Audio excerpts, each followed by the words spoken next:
Hey guys, Smelling Roses here.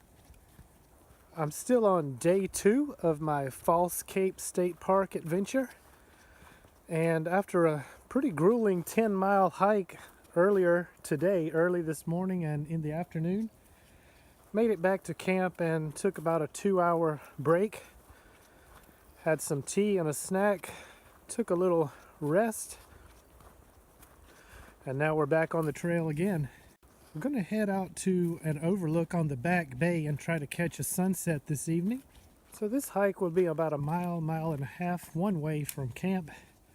You can see we're back on the Sandbridge trail now, sort of the main north-south trail that connects everything in the park. I'm going to head up the Sandbridge trail a ways and then take a left on our Overlook trail, head out towards the back bay. Tell you what guys, it is beautiful out here. False Cape State Park is just miles and miles of this right here.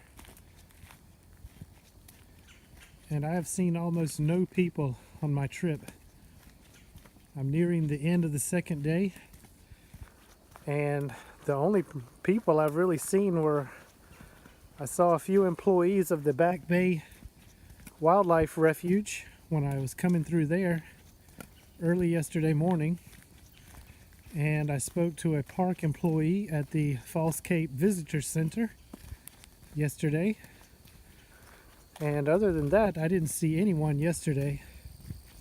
Today, of course, I saw some people down close to the North Carolina border, and other than that I haven't seen anyone out here.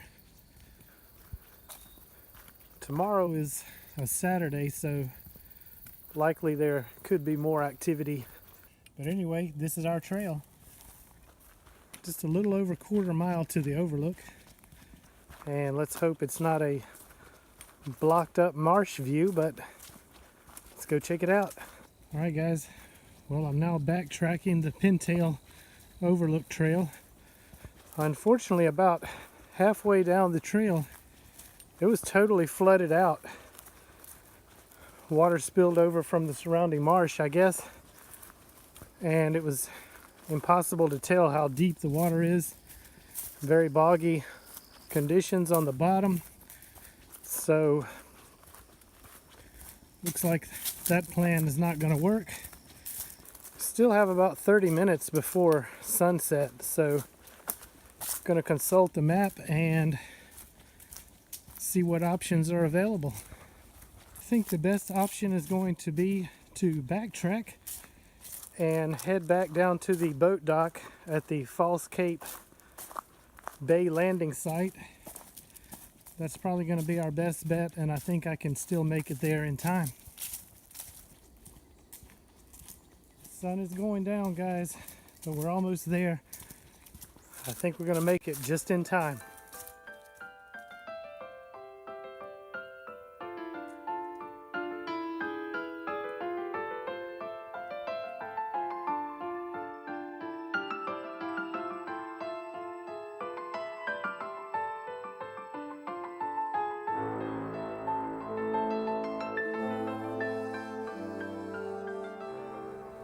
Well, I have to give thanks for witnessing another spectacular sunset, and what a great spot to do it. I don't think the photos or video will do it justice, unfortunately. From here it's a short hike, less than a mile. Gonna head back to camp and have dinner. The house special tonight is my old favorite standby Mountain House beef stroganoff with noodles. Can never go wrong with this meal, one of my favorites. As usual, I'm just guessing how much water I need. Just from experience, I kind of have an idea of how much water to put in the cup.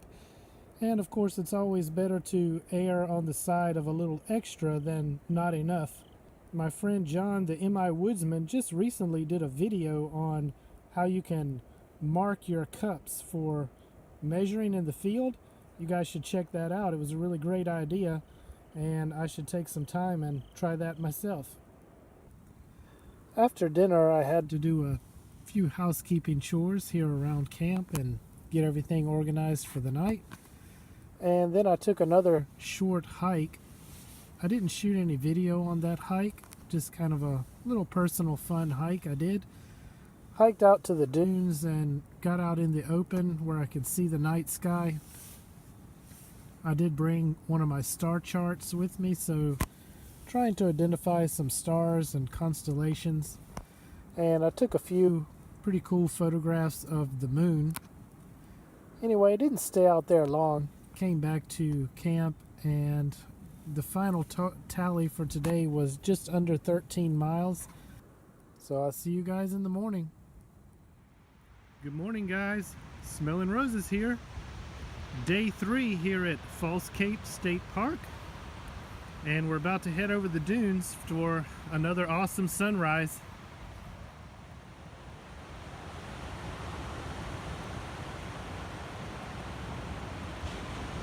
Heavy clouds out over the Atlantic this morning. It's going to obscure the sunrise, but it's still a very beautiful morning. Very pleasant as well. It was much warmer last night than the previous night. I heard the coyotes again last night, but they were much further away than they were on my first night here. Could just barely hear them over the roar of the ocean. So the tide is at its lowest point about now, and it's going to be steadily rising throughout the day. So I'm going to head back to camp and have some coffee and breakfast, and then we'll start packing up for the hike out. I'll get back with you guys when we're on the trail. Alright guys, I'm all packed up and ready to go. Be sure to always clean up your campsite, leave it as good or better than how you found it, and pack out what you pack in. Don't leave any trash for the next person.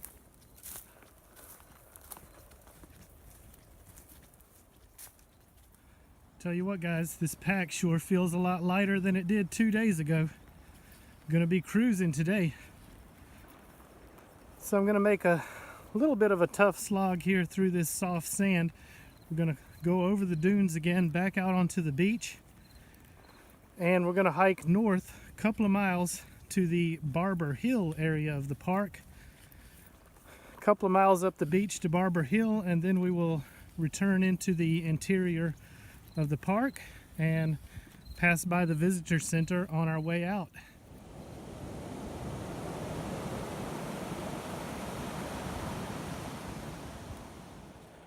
I guess it's pretty unusual to see Smelling Roses hiking along a beach with full backpacking gear, no less. Guys, here in the False Cape landing area of the park, actually very close to my campsite, there used to be a life-saving service station here, the False Cape Life-Saving Service Station. And that service was actually a government agency, but it predated the Coast Guard. And they would have these life-saving stations built approximately every seven miles along the coast. And they were manned by surfmen. And basically their job was to keep an eye out for mariners in trouble, or, you know, wrecked ships, or if ships run aground, they would take boats out and try to rescue the crew. I don't know how many years that service was active, but it eventually was decommissioned and merged with another agency to create the U.S. Coast Guard.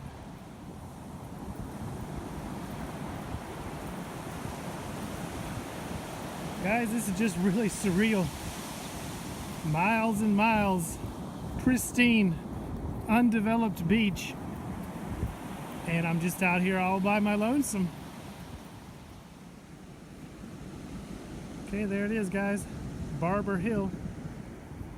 Of course, we're in the northern part of the state park now, and it's going to be a tough hike in these sandy conditions over the dunes. Once we get beyond the dunes, it'll be much easier.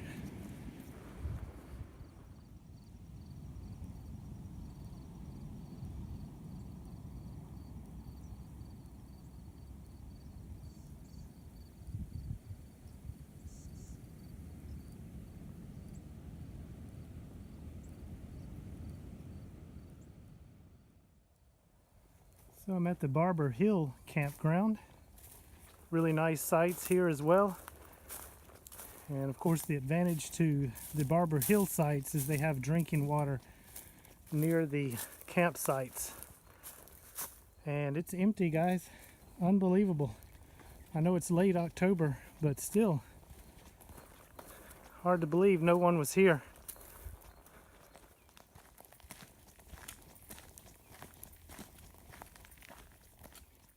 As predicted, I've seen quite a few people here in the Barbour Hill area. We're very close to the visitor center and very close to the northern entrance to the park.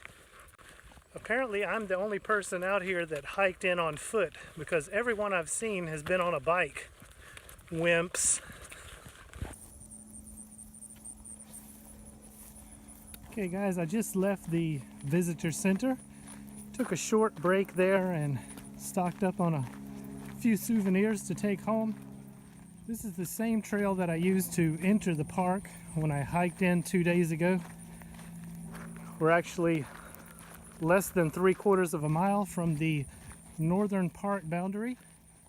We will exit the False Cape State Park and enter the Back Bay National Wildlife Refuge. Seeing as we're all backtracking from this point on, I probably will not shoot much video on the hike out unless I see something really interesting. So I'll check in with you guys when we get to the end of the hike.